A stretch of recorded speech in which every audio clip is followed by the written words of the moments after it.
வணக்கம் ஃப்ரெண்ட்ஸ். இப்போ நம்ம பார்க்க போகிறது இந்திய விடுதலை இயக்கங்களில் 1900 1047 வரைக்கும் இந்த 47 வருஷமும் நமக்கு என்னென்ன நடந்தது, யார் யார் வந்தாங்க, என்னென்ன திட்டங்கள் கொண்டு வந்தாங்கன்னு எல்லாமே நம்ம ஒரு ஃபுல் வீடியோவாக ஒரே இதில் பார்க்க போகிறோம்ப்பா. இதை பார்த்துட்டோம் அப்படின்னா உங்களுக்கு ப்ரீவியஸ் இயர் கொஸ்டினில் இதை காலைவரிசைப்படுத்துக சொல்லி கேட்டிருந்தாலும் நம்ம அட்டன் பண்ணிடலாம். யார் யார் எந்தெந்த வருஷத்தில் கேட்டாங்க, என்ன டேட்டில் வந்தாங்க, என்ன பண்ணாங்க அப்படின்னு கேட்டிருந்தாலும் நம்ம ஈஸியாக அட்டன் பண்ணிடலாம். அதுக்கு இந்த ஒரு வீடியோவே உங்களுக்கு போதுமானதாக இருக்கும். இப்போ இந்த இந்திய விடுதலை இயக்கங்களில் 900 1947 வரைக்கும் 47 வருஷம் யார் யார் வந்தாங்க, என்னென்ன பண்ணாங்கங்கிறத ஒரு ஷார்ட் அண்ட் குயிக் வீடியோவாக பார்த்துடலாம். வாங்க இப்போ நம்ம வீடியோக்குள்ளே போகலாம். ஃபஸ்ட்டு பாருங்கள், வங்கப்பிரிவினை சுதேசி இயக்கம் ரெண்டுமே உங்களுக்கு, வங்கப்பிரிவினை சுதேசி இயக்கம் ரெண்டுமே உங்களுக்கு 1905 தான்ப்பா. வங்கப்பிரிவினை எப்போனா 1905 அக்டோபர் 16 கர்ஷன் பிரபு அவங்க வங்காளத்தை இரண்டாக பிரிச்சிருப்பாங்க.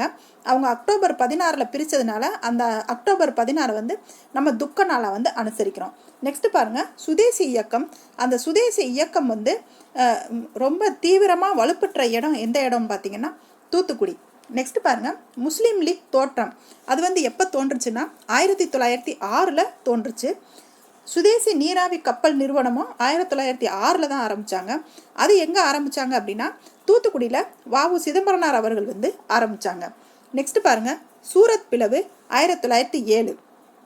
காங்கிரஸ், இந்திய தேசிய காங்கிரஸ் மாநாடு நடந்துக்கிட்டு இருக்கும்போது மிதவாதிகளுக்கும் தீவிரவாதிகளுக்கும் பிரச்சனை அந்த இடத்துல மிதவாதிகளும் தீவிரவாதிகளும் பிரிஞ்சிருப்பாங்க. அந்த பிரிவை தான் நம்ம சூரத் பிளவு அப்படின்னு சொல்லுவோம். ஏன்னு கேட்டிங்கன்னா அது சூரத் மாநாட்டில் தான் அந்த பிளவு நடந்திருக்கும். அதனால அதை சூரத் பிளவு அப்படின்னு சொல்லுவோம். வருஷம் பார்த்திங்கன்னா 1907. நெக்ஸ்ட்டு மிண்டோ மார்லி சீர்திருத்த சட்டம் 1909. இது எப்போ அப்படின்னு பார்த்திங்கன்னா நமக்கு முஸ்லீம்களுக்கு வகுப்புவாத இடஒதுக்கீடு தீர்மானம் மிண்டோ மார்லி அவங்க கொடுத்துருப்பாங்க. அதுக்கு தான் இந்த 1909 சீர்திருத்த சட்டம் அதில் தான் நிறைவேற்றிருப்பாங்க. மிண்டோ அப்படிங்கிறவங்க இங்கிலாந்தில் இருக்கிறவங்க, மார்லி அப்படிங்கிறவங்க நம்ம இந்தியாவிலேருந்து இங்கிலாந்திற்கான வைஸ்ராயாக செயல்பட்டவங்க தான் மார்லி. அது மிண்டோ மார்லி சட்டம் எப்போ அப்படின்னு கேட்டிங்கன்னா 1909. நெக்ஸ்ட் பாருங்கள், வங்கப்பிரிவினை நீக்கம் 1911. 1905 வங்காளத்தை ரெண்டாக பிரிச்சிருப்பாங்க இல்லைங்களா, அதை 1911 அதை நீக்கியிருப்பாங்க. நெக்ஸ்ட்டு முதல் உலகப்போர் 1914. முதல் உலகப்போர் 1914 ஸ்டார்ட் ஆகிருக்கும். நெக்ஸ்ட் பாருங்கள், தன்னாட்சி இயக்கம் 1916. இந்த 1916 தன்னாட்சி இயக்கத்தை லாலா லஜபதி ராய் அவங்க பாம்பேலையும், அனிபெசன்ட் அவங்க இங்கே நம்ம சென்னையில் அடையாறு அப்படிங்கிற இடத்துலையும் ஆரம்பிச்சிருப்பாங்க. லக்னோ ஒப்பந்தமும் 1916 தான் நடந்திருக்கும். அந்த லக்னோ ஒப்பந்தத்தில் காங்கிரஸும் முஸ்லீம் லீக்கும் இணைஞ்சிருப்பாங்க. அதில் காங்கிரஸ் முஸ்லீம் லீக்குக்கு தன்னாட்சி தனி தொகுதி கொடுக்கறதுக்கு சம்மதிச்சிருப்பாங்க. அது எப்போ எந்த ஒப்பந்தத்தில் சம்மதிச்சிருப்பாங்கன்னா 1916. அப்போ நீங்கள் லக்னோ ஒப்பந்தத்தை நீங்கள் எப்படி ஞாபகம் வச்சுக்கிறீங்கன்னா காங்கிரஸும் முஸ்லீம் இணைஞ்சது அப்படின்னு சொல்லி ஞாபகம் வச்சுக்கோங்க. நெக்ஸ்ட் பாருங்கள், ஆகஸ்ட் அறிக்கை 1917. சம்ரான் சத்தியாகிரகமும் 1917. இந்த சம்ரான் சத்தியாகிரகத்தில் காந்தியடிகள் தலைமை ஏற்றிருப்பாங்க. சம்ரான் சத்தியாகிரகம் என்னது அப்படின்னா அவுரி பயிர்கள் அவங்க ஒரு விவசாயிகிட்ட இருக்கிற 20% நிலங்களில் 3 பங்கு கட்டாயம் அவங்க அவுரியை தான் பயிரிடணும் அப்படின்னு சொல்லியிருப்பாங்க. அதை என்ன சொல்லுவாங்கன்னா தீன்காதியா அப்படின்னு சொல்லுவாங்க. காந்தியடிகள் அதுக்கு தலைமை ஏற்று நடக்கும்போது தீன்காதியா அப்படின்னு ஒரு குழு அமைச்சு அதில் காந்தியடிகளை ஒரு உறுப்பினராக சேர்த்துருப்பாங்க. நெக்ஸ்ட் பாருங்கள், கேதா சத்தியாகிரகம். கேதா சத்தியாகிரகம் எப்போன்னு பார்த்தீங்கன்னா 1918. அதுக்குமே காந்தியடிகள் தான் தலைமை ஏற்றிருப்பாங்க. அவங்கள காந்தியடிகளை ஒரு மக்கள் தலைவராக எந்த சத்தியாகிரகத்தில் உருவெடுத்தாங்க அப்படின்னா அது கேதா சத்தியாகிரகத்தில் தான். 1918 தான் முதல் உலகப்போர் முடிவுக்கு வந்திருக்கும். முதல் உலகப்போர் ஸ்டார்ட் எப்போன்னு பார்த்தீங்கன்னா 1914. முடிவுக்கு வந்ததுன்னு பார்த்தீங்கன்னா 1918. நெக்ஸ்ட் பாருங்கள், ரவுலட் சட்டம் 1919. 1919 ரவுலட் சட்டம், ஜாலியன் வாலாபாக் படுகொலை, இது ரெண்டுமே 1919 தான். இந்த ரவுலட் சட்டத்தை கருப்பு சட்டம் அப்படின்னு சொல்லி அழைப்பாங்க. இந்த ஜாலியன் வாலாபாக் படுகொலை எங்கே நடந்துச்சுன்னா பஞ்சாபில் இருக்க அமிர்தசரஸ் அப்படிங்கிற இடத்துல இந்த ஜாலியன் வாலாபாக் படுகொலை நடந்துச்சு. இது எப்படி அப்படின்னா பைசாகி திருவிழா அப்படின்னு சீக்கியர்கள் கொண்டாடுவாங்க. ஜாலியன் வாலாபாக் அப்படிங்கிறது ஒரு பார்க்கு. அந்த இடத்துல அவங்க கொண்டாடிக்கிட்டு இருக்கும்போது ரவுலட் ஜெனரல் ரெஜினால்டு டயர் வந்து அதை சுற்றி வளைச்சி அந்த பார்க் வந்து சுற்றி வளைச்சி இறக்கம் இல்லாமல் எல்லாத்தையும் துப்பாக்கியால் சுட்டு கொண்டிருப்பாங்க. அந்த அந்த நிகழ்வுக்கு பேர் தான் ஜாலியன் வாலாபாக் படுகொலை அப்படிங்கிறது. இந்த ஜாலியன் வாலாபாக் படுகொலையில் வந்து ரொம்ப தீவிரமாக பாதிக்கப்பட்ட இடம் எது அப்படின்னு பார்த்தீங்கன்னா லாகூர் தான் தீவிரமாக பாதிக்கப்பட்ட இடம். நெக்ஸ்ட் பாருங்கள், கிலாபத் இயக்கம். கிலாபத் இயக்கம் எப்போன்னு பார்த்தீங்கன்னா 1920. ஒத்துழையாமை இயக்கமும் 1920 தான்.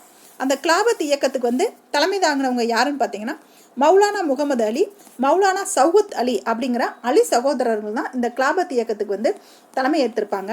ஒத்துழையாமை இயக்கம் அப்படின்னு பார்த்தீங்கன்னா 1920. இந்த ஒத்துழையாமை இயக்கத்துக்கு வந்து செப்டம்பரில் கல்கத்தாவில் ஒரு மாநாடு நடந்திருக்கும்.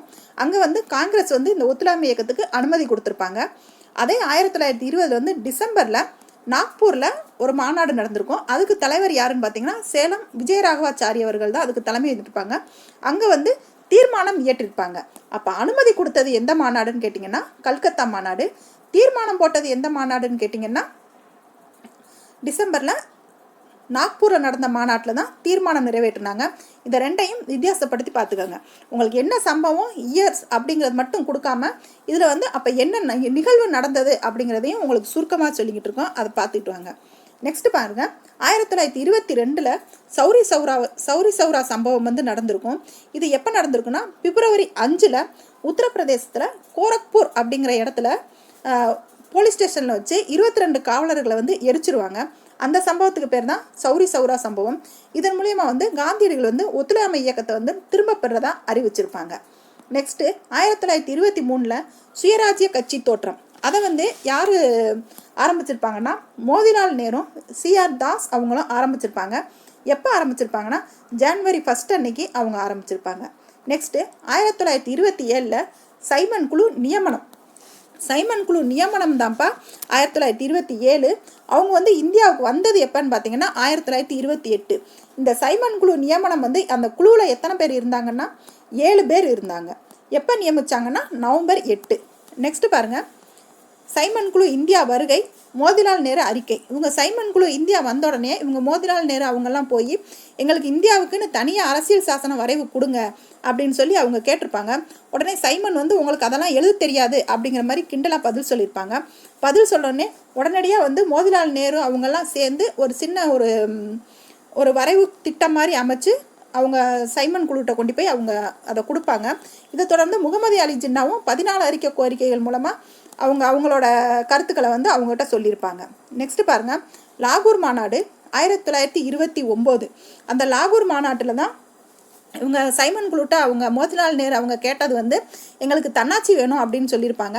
அதுக்கு நேரு அவர்கள் சொல்லியிருப்பாங்க, நம்ம சுதந்திரம் கேட்டுக்கிட்டு இருக்கோம், நீங்கள் என்ன தன்னாட்சி கேட்குறீங்க அப்படின்னு கோவப்பட்டு பேசியிருப்பாங்க. அதனால இந்த லாகூர் காங்கிரஸ் மாநாடு 1929 வந்து நேரு அவர்கள் தலைமை தாங்கியிருப்பாங்க. நெக்ஸ்ட்டு 1930 முதல் வட்டமேஜை மாநாடு, உப்பு சத்தியாகிரகம் என்கிற சட்ட மறுப்பு இயக்கம் ரெண்டுமே வந்து எப்போ நடந்துச்சுன்னா 1930 தான் நடந்துச்சு. எப்போ நடந்துச்சுன்னு பார்த்தீங்கன்னா மார்ச் 12 நடந்துச்சு. இதில் 78 பேர் சேர்ந்து சபர்மதி ஆசிரமத்திலேருந்து தண்டி வரைக்கும் காந்தியடிகளோடு சேர்ந்து பாத யாத்திரையாக போனாங்க. ஏப்ரல் 6 வந்து காந்தியடிகள் வந்து உப்பை வந்து கையில் எடுத்திருப்பாங்க. நெக்ஸ்ட்டு 2ஆம் வட்டமேசை மாநாடு எப்போன்னு கேட்டிங்கன்னா 1931. இந்த 1931 தான் காந்தி இர்வின் ஒப்பந்தம் வந்து நடந்திருக்கும். அது எப்போன்னு கேட்டிங்கன்னா மார்ச் 5.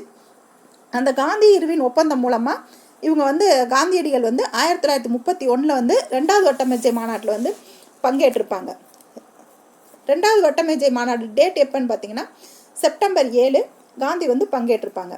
நெக்ஸ்ட் பாருங்கள், 3ஆம் வட்டமேஜை மாநாடு 1932. அந்த 1932 என்னென்ன சம்பவம் நடந்துச்சுன்னு பாருங்கள். 3ஆம் வட்டமேஜை மாநாடு, வகுப்புவாத அறிக்கை, பூனா ஒப்பந்தம். இந்த 3ஆம் வட்டமேஜை மாநாடு யார் அறிவிப்பாங்கன்னா ராம்சே மெக்டொனால்ட் அவங்க தான் அந்த 3ஆம் வட்டமேஜை மாநாடை வந்து நடத்துவாங்க. அவங்க ஆகஸ்ட் 16 வந்து வகுப்பு வாரி பிரதிநிதித்துவத்துக்கு வந்து அவங்க, அதாவது வகுப்பு வாரி பிரதிநிதித்துவம்னா முஸ்லீம்களுக்கு வந்து தனி தொகுதி கொடுக்கறதுக்கு வந்து அவங்க சம்மதிச்சிருப்பாங்க. அதை வந்து காந்தி ஏற்க மறுத்து வந்து உண்ணாவிரதம் இருப்பாங்க. அவங்க உண்ணாவிரதம் இருந்த உடனே அம்பேத்கர் வந்து அந்த வகுப்புவாதி பிரதிநிதித்துவம் வேணும் அப்படின்னு சொல்லியிருப்பாங்க. இவங்க காந்தியடிகள் அது வேணான்னு சொல்லவும் 2 பேர்த்துக்கும் இடையிலே வந்து சின்ன மனக்கசப்பு வந்தோடனே அவங்க பூனா ஒப்பந்தம் மூலமாக அதை வந்து அவங்க சரி பண்ணியிருப்பாங்க. அப்போ பூனா ஒப்பந்தம் யார் யாருக்கு இடையில் நடந்திருக்கு அப்படின்னு பார்த்தீங்கன்னா காந்தியடிகள் ப்ளஸ் அம்பேத்கர் அவர்கள்ட்ட. எதுக்கு அப்படின்னு பார்த்தீங்கன்னா இந்த வகுப்புவாத பிரதிநிதித்துவ அறிக்கைக்காக நடந்திருக்கும். நெக்ஸ்ட் பாருங்க, 1935 இந்திய அரசு சட்டம். அந்த இந்திய அரசு சட்டம் என்ன சொல்லியிருப்பாங்க அப்படின்னா மாகாணங்களுக்கு வந்து தன்னாட்சியும் மத்தியில் வந்து இரட்டையாட்சியும் வந்து நடக்கும் அப்படின்னு சொல்லியிருப்பாங்க. நெக்ஸ்ட்டு இவங்க மாகாணங்களில் வந்து தன்னாட்சி கொடுத்துட்டாங்க அப்படிங்கிறதுனால 1937 வந்து காங்கிரஸ் வந்து அதோட ஃபஸ்ட்டு அமைச்சரவை வந்து அமைச்சிருப்பாங்க. நெக்ஸ்ட்டு 1939 வந்து 2ஆம் உலகப் போர் வந்து நடந்திருக்கும். நெக்ஸ்ட் 1940 என்னென்ன சம்பவம் நடந்துச்சுன்னு பாருங்கள். ஆகஸ்ட் நன்கொடை, தனிநபர் சத்தியாகிரகம், பாகிஸ்தான் தனிநாடு கோரிக்கை, இது எல்லாமே வந்து உங்களுக்கு 1940 நடந்திருக்கும்.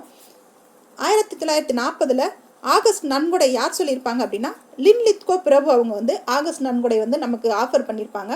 அதை இவங்க முஸ்லீம் லீக்கும் காங்கிரஸும் வேணாம் அப்படின்னு சொல்லி அதை மறுத்திருப்பாங்க. தனிநபர் சத்தியாகிரகம் யார் பண்ணியிருப்பாங்கன்னா அக்டோபர் 17 வினோபாபே அப்படிங்கிறவங்க வந்து தனிநபர் சத்தியாகிரகம் வந்து அவங்க தனிநபர் சத்தியாகிரகத்தை ஃபஸ்ட்டு ஸ்டார்ட் பண்ணியிருப்பாங்க. பாகிஸ்தான் தனிநாடு கோரிக்கை யார் வச்சுருப்பாங்கன்னா முகமது அலி ஜின்னா அவங்க பாகிஸ்தான் தனிநாடு கோரிக்கையை வந்து 1940 வந்து அவங்க ஃபஸ்ட்டு அவங்க அறிவிச்சிருப்பாங்க. நெக்ஸ்ட் பாருங்கள், 1942 கிரிப்ஸ் தூதுக்குழு இந்தியா வருகை, வெள்ளையனே வெளியேறு இயக்கம், இது ரெண்டுமே 1942 தான். 1942 மார்ச் 22 கிரிப்ஸ் வந்து ஒரு கிரிப்ஸ் தூதுக்குழு வந்து வந்திருப்பாங்க. அவங்ககிட்ட காங்கிரஸ் எல்லாம் பேச்சுவார்த்தை நடத்தும்போது அவங்க வந்து உங்களுக்கு டொமினியன் அந்தஸ்து ஃபஸ்ட்டு கொடுக்குறோம் அப்படின்னு சொல்லியிருப்பாங்க. அது போக 2ஆம் உலகப் போர் நடந்துக்கிட்டு இருக்கிறதுனால உங்களோட வீரர்கள் எல்லாத்தையும் உங்களோட போர் தளவாடங்கள் எல்லாத்தையும் எங்கள் கண்ட்ரோலில் வச்சுக்கிடுவோம் அப்படிங்கிற மாதிரி அறிக்கையெல்லாம் இந்த கிரிப்ஸ் சொல்லியிருப்பாங்க. அதுக்கு காங்கிரஸ் வந்து ரொம்ப எதிர்ப்பு தெரிவிச்சிருப்பாங்க. அதனால இந்த கிரிப்ஸ் தூதுக்குழு அறிக்கை வந்து காந்தியடிகள் என்ன சொல்லியிருப்பாங்கன்னா பின் தேதியிட்ட காசோலை அப்படின்னு சொல்லியிருப்பாங்க. இது இவங்க பின் தேதியிட்ட காசோலை அது அவங்களுக்கு பிடிக்காம அதை அறிவிச்சதுனால அதுக்கப்புறம் வந்து வெள்ளையனே வெளியேறு இயக்கத்தை வந்து தொடர்ந்துருப்பாங்க. அது எப்போ அப்படின்னா ஆகஸ்ட் 8 தொடர்ந்துருப்பாங்க. கிரிப்ஸ் தூதுக்குழு மார்ச் 22, வெள்ளையனே வெளியேறு ஆகஸ்ட் 8. அதில் காந்தியடிகள் என்ன சொல்லியிருப்பாங்கன்னா செய் அல்லது செத்து மடி, நம்ம சுதந்திரம் வாங்கலை அப்படின்னா இனிமேல் நம்ம அடிமைப்பட்டு இருக்கிறத பார்க்குறதுக்கு வந்து நம்ம உயிரோடு இருக்க மாட்டோம் அப்படிங்கிற வசனம்லாம் காந்தியடிகள் பேசியிருப்பாங்க. ஏன் பேசியிருப்பாங்க அப்படின்னா அப்போது 2ஆம் உலகப் போர் வந்து நடந்துக்கிட்டு இருக்கும், ஜப்பான் முன்னேறி வந்துக்கிட்டு இருக்கும், ரஷ்யாவும் ரொம்ப சண்டை போட்டுக்கிட்டு இருப்பாங்க. எல்லாத்துக்கும் இடையில நம்ம போய் சிக்கிடக்கூடாது அப்படிங்கிறதுக்காக காந்தியடிகள் வந்து அந்த வார்த்தையை சொல்லியிருப்பாங்க. நெக்ஸ்ட் பாருங்கள், 1945 என்ன நடந்துச்சுன்னா வேவல் திட்டம், சிம்லா மாநாடு, 2ஆம் உலகப் போர் வந்து 1945 வந்து முடிவுக்கு வந்திருக்கும். இந்த வேவல் திட்டம் எப்போன்னு பார்த்தீங்கன்னா ஜூன் 14 வேவல் திட்டம் நடந்திருக்கும். சிம்லா மாநாடு 1945 உலகப் போர் முடிஞ்சோன்னே ஐநா சபை வந்து ஸ்டார்ட் பண்ணியிருப்பாங்க. நெக்ஸ்ட் பாருங்க, 1946 என்ன நடந்திருக்குன்னா கேபினட் தூதுக்குழு வந்திருப்பாங்க. இடைக்கால அரசு, ராயல் இந்தியா கடற்படை புரட்சி. கேபினட் தூதுக்குழு வந்து அமைச்சரவை தூதுக்குழு அப்படின்னு சொல்லுவாங்க. அதில் வந்து 3 பேர் சேர்ந்த குழு வந்து வந்திருப்பாங்க. நம்ம இந்தியாவுக்கு வந்து இடைக்கால அரசு அனுமதிக்கிறதுக்கும் நமக்கு அரசியலமைப்பு எழுதுறதுக்கு வந்து பர்மிஷன் கொடுத்துருப்பாங்க. அதன்படி நம்ம ஜவஹர்லால் நேரு அவர்கள் தலைமையில் வந்து 1946 இடைக்கால அரசு வந்து அமைச்சிருப்பாங்க. ராயல் இந்தியா கடற்படை புரட்சியும் 1946 தான் நடந்திருக்கும். அது எப்போ நடந்திருக்குன்னு பார்த்தீங்கன்னா பிப்ரவரியில் பம்பாயில் வந்து ஒரு கப்பலில் வந்து வெள்ளையனே வெளியேறு அப்படின்னு சொல்லி நம்ம கப்பலில் வேலை பார்க்குறவங்க வந்து எழுதியிருப்பாங்க. அது வந்து பெரிய பிரச்சனையாகி பெரிய சண்டைக்கு வந்து அது வித்திட்ருக்கோம். அதுதான் ராயல் இந்தியா கடற்படை புரட்சி. நெக்ஸ்ட் பாருங்கள், 1947 மவுண்ட் பேட்டன் திட்டம். இவங்க எப்போ சொல்லியிருப்பாங்கன்னா ஜூன் 3 சொல்லியிருப்பாங்க. அந்த கேபினட் தூதுக்குழு வந்து இடைக்கால அரசு அமைச்சிக்கலாம் அப்படின்னு சொன்னதுனால அதன் அடிப்படையில் மவுண்ட் பேட்டன் திட்டம் வந்து 1947 ஜூன் 3 அறிவிச்சிருப்பாங்க. அதன்படி வந்து இங்கிலாந்து பாராளுமன்றத்தில் வந்து ஜூலை 18 வந்து இந்தியா விடுதலை பெறதுக்கான இந்திய விடுதலை சட்டம் வந்து அவங்க வந்து அமைச்சரவை வந்து ஒப்புதல் கொடுத்துருக்கோம். அதன்படி 1947 ஆகஸ்ட் 15 வந்து நமக்கு வந்து சுதந்திரம் கொடுத்துருப்பாங்க. இப்போ 1900 1947 வரைக்கும் உங்களுக்கு என்னென்ன வருஷத்தில் என்னென்ன நடந்துச்சு, யார் யார் வந்தாங்க அப்படிங்கிறத பற்றி ஒரு ஓவர் வியூவாக கொடுத்துட்டோம்ப்பா. இதை நீங்கள் பார்த்தாலே ஐஎன்எம் வந்து ஓரளவுக்கு உங்களுக்கு மைண்ட் செட் ஆகிடும். இதை பார்த்து புக்கில் படிச்சுட்டீங்க அப்படின்னா உங்களுக்கு எளிமையாக புரிஞ்சிடும். இதுக்காக நீங்கள் 1 நாள் 2 நாள் டைம் ஸ்பெண்ட் பண்ணி படிக்கணும்னு அவசியம் இல்லை. இந்த வீடியோவை பொறுமையாக பாருங்கள். உங்களுக்கு எல்லாமே காலவரிசைப்படி உங்களுக்கு எளிமையாக புரிஞ்சிடும். இந்த இயர்ஸும் யாருக்கு அப்புறம் யார் வந்தா அப்படிங்கிறத நீங்கள் ஞாபகம் வச்சுக்கிட்டீங்கனாலே ஓரளவுக்கு உங்களுக்கு இயர்ஸை கவனமாக போட முடியும். இப்போ இதில் ப்ரீவியஸ் இயர் கொஸ்டின் எப்படி கேட்டிருக்காங்க அப்படின்னு பாருங்கள். ஃபஸ்ட்டு பாருங்கள், பொறுத்துக அப்படிங்கிற டைப்பில் சைமன் தூதுக்குழு, நேர அறிக்கை, 2வது வட்டமேஜை மாநாடு, வகுப்பு வாரி முறை அப்படின்னு கொடுத்துட்டு இந்த பக்கம் இயர்ஸை கொடுத்துட்டாங்க. இப்போ நம்ம மேலே நம்ம நடத்திருக்கிறதுலே உங்களுக்கு இயர்ஸ் எல்லாமே நம்ம பிரித்து கொடுத்துருக்கோம். அதை பார்த்தீங்கனாலே இந்த பொறுத்துகையை நீங்கள் எளிமையாக பொருத்திடலாம். சைமன் குழு எப்போ வந்தாங்கன்னா 27ல் வந்தாங்க. அதன்படி தான் வந்து மோதிலால் நேரு வந்து 1928ல் வந்து அவங்க நேரு அறிக்கையை கொடுப்பாங்க. 2ஆம் வட்டமேஜை மாநாடு 1931. அந்த 1931 2ஆம் வட்டமேஜை மாநாடு நடக்கும். அதில் தான் வகுப்பு வாரி முறையை வந்து 1932ல் அறிவிப்பாங்க. அப்போ என்ன நடந்தது, யார் யாருக்கு நடந்ததுங்கிறத எளிமையாக வச்சுக்கிட்டிங்கன்னா இயர்ஸை வந்து நீங்கள் ஈஸியாக பொருத்திடலாம். நெக்ஸ்ட் அதிலே இன்னொரு கொஸ்டின் பாருங்கள். கீழ்கண்ட நிகழ்வுகளை காலவரிசைப்படுத்துக அப்படின்னு சொல்லி கொடுத்துருவாங்க. சம்ரான் சத்தியாகிரகம், தனிநபர் சத்தியாகிரகம், ரவுலட் சட்டம், உப்பு சத்தியாகிரகம்னு சொல்லியிருப்பாங்க. இதுக்கு எல்லாமே இயர்ஸ் தெரிஞ்சாதான் நீங்கள் வந்து பொருத்த முடியும். இப்போ சம்ரான் சத்தியாகிரகம் எப்போனா காந்தியடிகள் முத ஆரம்பித்தாங்க 1918. தனிநபர் சத்தியாகிரகம் வினோபாவே வந்து ஆரம்பித்தாங்க 1940. ரவுலட் சட்டம் வந்து அந்த பஞ்சாபில் நடந்தது 1919. உப்பு சத்தியாகிரகம் எப்போ ஆரம்பித்தாங்கன்னா 1920 ஆரம்பித்தாங்க. இப்போ இயர்ஸ் எல்லாம் இதை பார்க்காமே கடகடன் நம்மளால் சொல்ல முடியுது. ஏன்னா மேலே வந்து நம்ம எதுக்கப்புறம் எது யார் யார் என்னென்ன அப்படின்னு சொல்லி நம்ம எளிமையாக படிச்சிட்டோம். அதனால நமக்கு இது வந்து நமக்கு ஈஸியாக தெரியுது. அப்போ ஆன்சர் பார்த்தீங்கன்னா 1341 அப்படிங்கிறதான் இதோட ஆன்சர். இப்போ உங்களுக்கு இயர்ஸ் எப்படி யார் வந்தாங்க என்ன நடந்துச்சு ப்ளஸ் ப்ரீவியஸ் இயர் கொஸ்டினில் உங்களுக்கு என்ன கேட்டாங்கங்கிறதெல்லாம் ஒரு எளிமையான புரிதலாக இருக்கும்னு நினைக்கிறேன். இதே மாதிரி இன்னொரு வீடியோவில் சந்திக்கலாம். தேங்க்யூ.